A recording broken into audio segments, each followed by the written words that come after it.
Listen, I know black people are going to be upset at me for making this video. And to that I say, so what? It's 2025 and there can be no safe place to hide, right? We have to start calling out everybody. And in this video, I'm calling out black people for their bigotry, right? Because we are living in a world where we are seeing DEI policies rolled back, right? And I keep seeing all of these videos of boycott Target, boycott Walmart, boycott McDonald's, boycott Amazon. The list goes on and on of all of the people that we should boycott, right? Even Tabitha Brown, who I absolutely love, right? Now people are upset at Tabitha Brown because she's basically saying that if you boycott Target, that you're actually hurting black-owned brands that are underneath the Target umbrella, underneath the Walmart umbrella, etc., right? I disagree with what she said, but I understood what she said. But I'm also seeing a lot of videos of people attacking her because people are always able to see their hypocrisy, but they are not able to see the hypocrisy that they perpetrate. Now, I've said this before. The beauty of being a black trans woman is that you get to see discrimination from every possible angle. You get to see it from being black, you get to see it from being trans, and you get to see it from being a woman. And today, I just want to call out black people for their bigotry, right? Because here we are online talking about we're boycotting, I'm not shopping there, and how could you shop at Target, and this, that, and the third. But when all of these black people were making all of these hate videos towards the LGBTQIAP plus community back during the Bud Light campaign, back in Target here in Texas, and I want you guys to see what is being sold in Target for our children. In the Pride merchandise campaign, black people stood, most black people, let me be clear about that because I don't want to paint with a broad brush, because shout out to the black people who get it, but we can't pretend that there is not a large swath of homophobic and transphobic people in our community. I know this because when a post of Zaya Wade comes up, I go underneath it and I read the comments from black people, black women.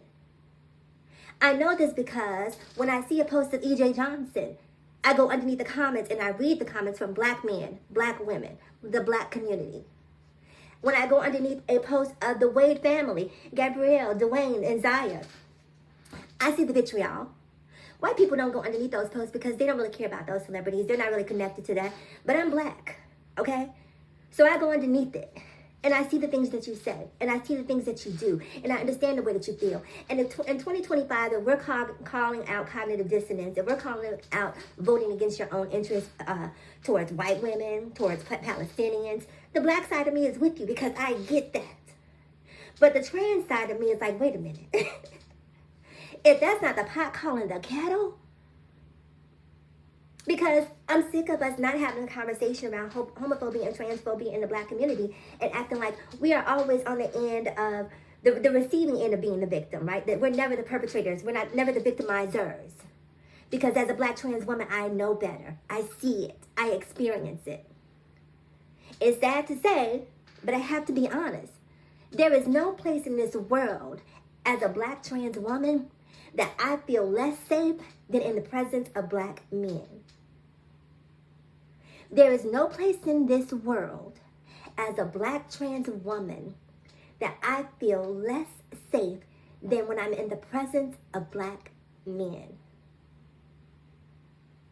Why do you think I feel that way? Why? Do you think I'm just afraid of black men? My boyfriend is a black man. All of my past relationships have been with black men. Why do you think that I feel less safe around the groupthink black men? Comment below, because I'm not going to even say it. I want to hear you say it, and I want to hear an honest answer from why you feel that I would feel this way. So yes, in 2025, when we're talking about Target and all of these corporations rolling back DEI, trans people, LGBTQIAP plus people are not the ones creating this legislation, but you guys, many of you guys, refuse to see that, refuse to understand that. Because as I mentioned before, we're calling out Palestinians for voting based on cognitive dissonance in the Hispanic community and white women. How dare we not talk about the homophobia that causes many black people who are sanctified, deeply rooted in the church, who believe that LGBTQIAP plus people are going to hell, and all the things that we grew up in the same houses. I don't know if you guys think, in spite of me being trans, that somehow I don't have the same black experiences that you have or that you do. I do. I grew up in a Baptist church. I know the things that are said. So when we move forward in DEI in 2024, and when we look forward to DEI, and when we talk about how do we make sure that everybody gets a piece of the pie, black community, love you and I mean it. But we got to have this conversation around homophobia and transphobia, because if you look at the numbers of who voted for Kamala, the LGBTQ community was right there neck and neck with black women. We get it. We got it. Message received. You guys buy into this propaganda that trans women hate cis women or black women and this, that, and the third. These are talking points being pushed on you from the right. Why would I hate anyone? Anyway, at this point, if you haven't gotten my point, then you won't get it. But all I'm saying is, don't be a hypocrite. Don't talk about how you want DEI to be reversed and then hop underneath a Zaya Wade post and just be completely transphobic. It's ugly. Don't sit here and talk about how you're boycotting Target and then hop underneath the E.J. Johnson post and say the most vitriolic, homophobic, transphobic things about this black family. Because when you do that, everything that you say about DEI goes right out the window. Because you are just as bad, if not worse, than Donald Trump, because you live the experience of discrimination and then you turn around and you perpetrate it.